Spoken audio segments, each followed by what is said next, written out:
Day 2 of circle theorems. In this video, we're going to look at 3 of the most common circle theorems that come in CSEC Maths as well as GCSE. Let's go. Theorem 1.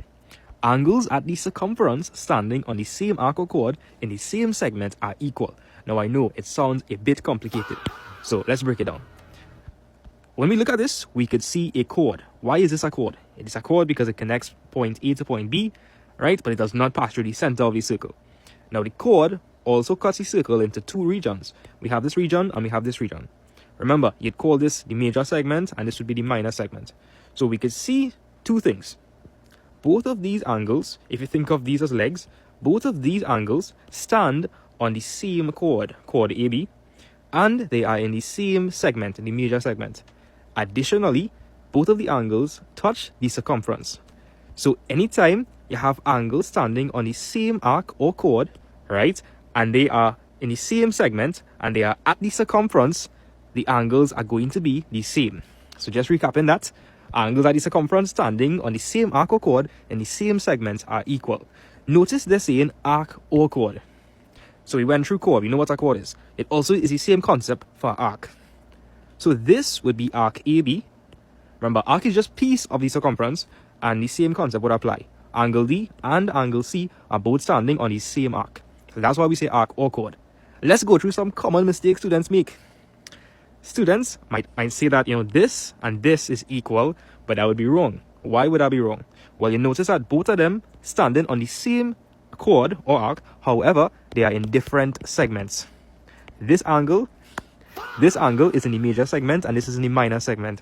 So if the angles are in different segments, they are not equal. This is actually cyclic quadrilaterals, but we'll look at that in day 3. Do you think that this angle and this angle would be equal? The answer is no. And the reason why is because, yes, they are in the same segment and they are standing on the same chord. However, both of them are not at the circumference. So they would not be equal.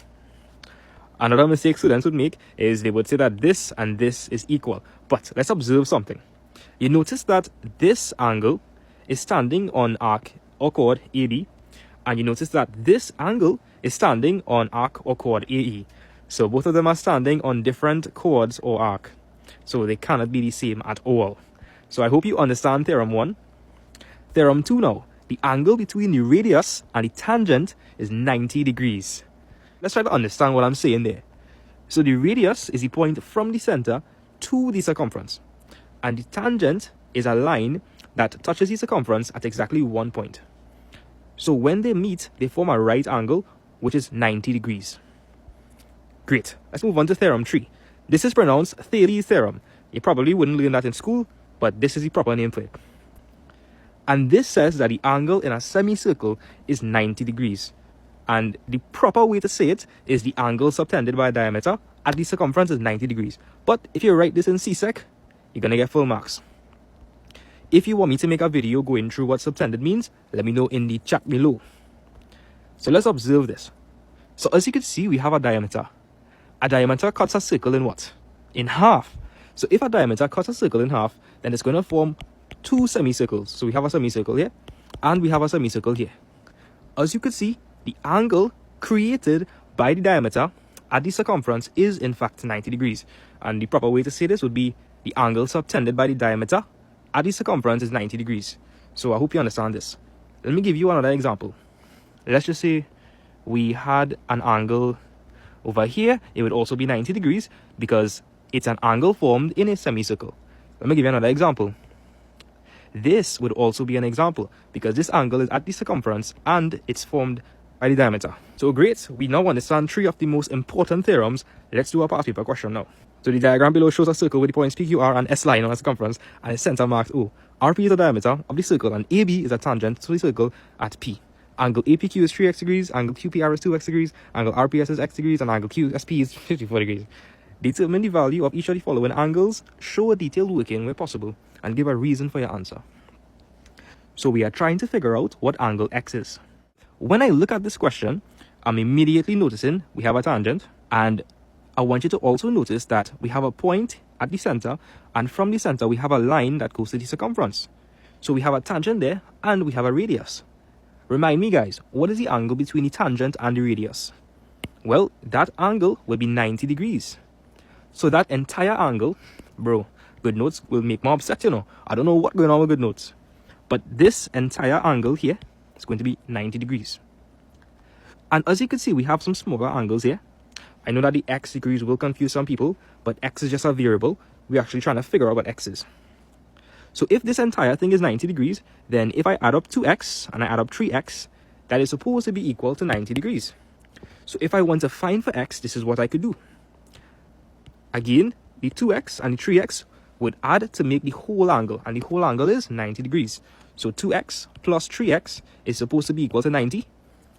Imagine you had 2 x's, and then you add 3 more x's. Fellas, I don't mean that in any particular way, but 2x plus 3x is going to be 5 x's. So 5x is equal to 90. If you have 5 times x and you want to find for 1x, you would have to divide both sides by 5. Why?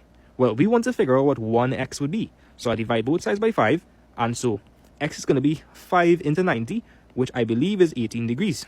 So x is equal to 18 degrees. And a reason for that is the angle between the tangent and the radius is 90 degrees. So drop a 1 if you understood this in the chat.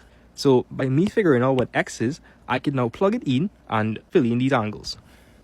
So I know that x is 18 degrees, so 3 by 18, that should be 54 degrees. So this is 54 degrees here.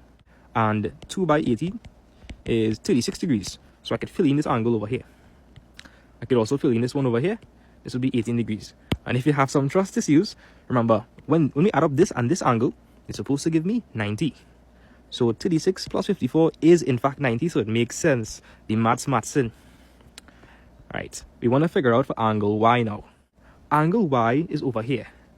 Now when I look at this diagram, I am seeing a diameter. I hope you can see it too, because we have a line from this point to this point and it's passing through the center. Now why is that important? If we have a diameter, it cuts the circle in half, creating a semicircle. And if you observe, we have an angle in the semicircle. And so this angle here is going to be 90. Now how does that help us? Well, if I know that this is 90 degrees, and I know that this is 18 degrees, I could recall that the sum of angles in a triangle is 180. So look at what's happening, right? They want us to figure out for angle y. We know that this is 90, and we also know that this is 18. So to figure out the missing angle, which is y would just be equal to 180 minus the sum of the angles we have. So we have 90 and we have 18. If hopefully I do this math correct in my head, 90 plus 18 is 108. So minus 108, and 180 minus 108 is 72 degrees. So that's it. Y would be equal to 72 degrees. And this is how we figured it out. So we have a right angle over here. We have y, and we have 18 degrees. So again, y would just be equal to 180 minus open bracket 90 plus 18. The 90 plus 18 was 108. 180 minus 108 is 72. So 72 degrees. And the reason is because the angle in a semicircle is 90 degrees. On to part 3 now. We want to figure out what angle z is. So my advice is, if you figure out something in circle theorems, put it in your diagram, please.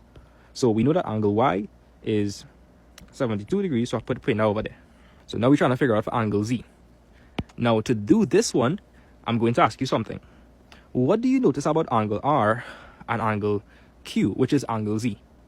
Well, if you ask me, both of them are at the circumference. This angle is standing on chord SP. This angle is also standing on chord SP, and both of them are in the same segment. So what does that make this angle? Well, it makes this angle 72 degrees as well. So that's some advice. In circle theorems, what you found for previously could be used in the next question. So I hope you understood that. So z is actually 72 degrees. And why is that? That is because angles standing on the same arc or chord at the circumference in the same segment are equal. And I have the reason over here. So angle at the circumference standing on the same arc or chord in the same segments are equal. So guys, if you learn something new, let me know. If you want to learn circle theorem in full detail, there's a video on my YouTube channel, Math Vibes. Go check it out. But until then, later guys, see you tomorrow.